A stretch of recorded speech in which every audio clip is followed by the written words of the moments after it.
Indonesia, negeri dengan lebih dari 280 juta jiwa, mayoritas Muslim, kaya akan tradisi dan budaya Islami.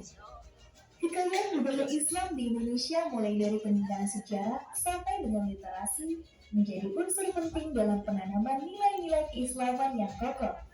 Negara hadir memperkuat literasi keagamaan Islam melalui unit percetakan Al-Quran yang sejak 2016 telah mencetak lebih dari 3,3 juta mushaf. Mengapa Pusat Literasi Keagamaan Islam PLKI? Untuk menyediakan pusat literasi keagamaan yang modern dan komprehensif bagi umat. Gagasan ini dimulai pada 2021 melalui studi kelayakan, naskah akademik, dan diskusi intensif dengan Bappenas, Kemenkyu, serta pemangku kepentingan lainnya. Groundbreaking dilakukan pada Juni 2023, menandai dimulainya pembangunan. Tahap pertama, pembangunan gedung PLKI Zona Percetakan. Tahap kedua, gedung PLKI Zona Literasi. Meski demikian, PLKI masih menyisakan PR, yakni pembangunan masjid sebagai sarana ibadah, sosial, dan pusat peradaban.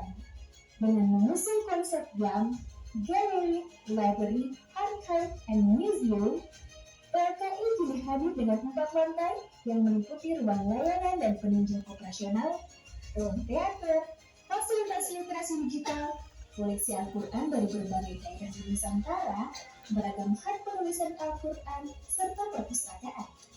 Sejak berdiri, PLKI telah menerima kunjungan dari berbagai instansi, sekolah, dan pondok pesantren. PLKI terus memperkuat perannya sebagai pusat literasi. Selamat datang di PLKI, menerangi jalan pengetahuan.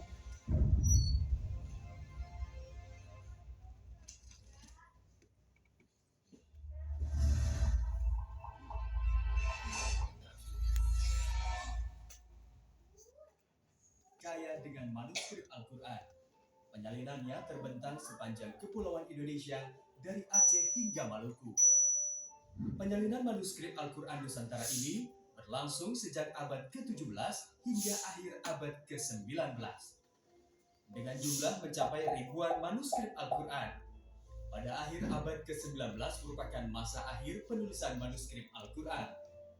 Di pertengahan abad ke-19, teknologi cetak naskah-naskah keagamaan mulai merambah di Nusantara.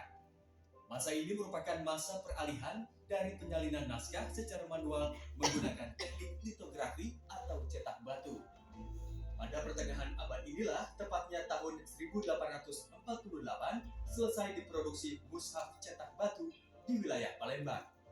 Mushaf ini bisa dilihat di wilayah Palembang, bertempat di Museum Sultan Badarudin II dan wilayah Cirebon di Masjid Dok Jumeneng.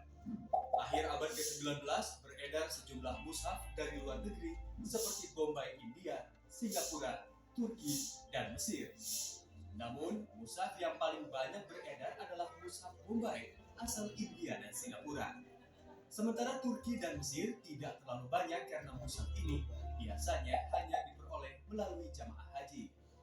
Tidak heran jika pada masa ini mushaf luar negeri yang banyak beredar berasal dari India dan Singapura. Cetakan India bisa dijumpai pada sejumlah daerah seperti wilayah Palembang, Demak, Madura, Bima, hingga ke Malaysia dan Filipina.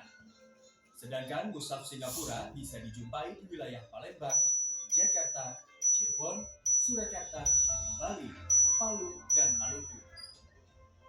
Di awal abad ke-20 mulai muncul generasi pertama percetakan modern mushaf Al-Quran. Generasi pertama pencetak mushaf Nusantara adalah tokoh Mesir bernama Abdullah Afif Cirebon, Salim Naban Surabaya, dan Matba'ah Islamiyah di Bukit Tinggi. Generasi berikutnya adalah penerbit Al-Ma'arif Bandung, Sinar Kebudayaan Islam Jakarta, dan Menara Kudus. Sedangkan penerbit generasi ketiga yaitu Toha Putra Semarang, BIR dan Company Jakarta, Yayasan Pengembangan Islam Jakarta, Yayasan Penyelenggaraan Terjemahan Al-Quran Jakarta, dan Al-Hikmah Jakarta. Mushaf yang diterbitkan ini semuanya menggunakan mushaf Bombay asal India. Sebagian besar dari penerbit mushaf Al-Quran generasi pertama adalah para pendatang dari keturunan Arab. Dan sebagian penerbit ini berlokasi di wilayah kampung Arab seperti Abdullah Afif di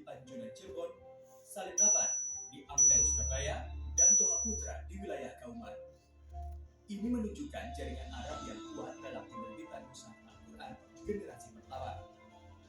Mushaf Al-Quran generasi pertama ini ditasnif oleh ulama-ulama setempat yang memiliki kemampuan untuk melakukan pentasihan, seperti Kiai Haji Muhammad Usman, Kiai Haji Ahmad Badawi yang tasnif Mushaf Abdullah Afif Syekh Sulaiman Al-Usuli, dan Haji Abdul Malik Manbaah Bukit Tinggi.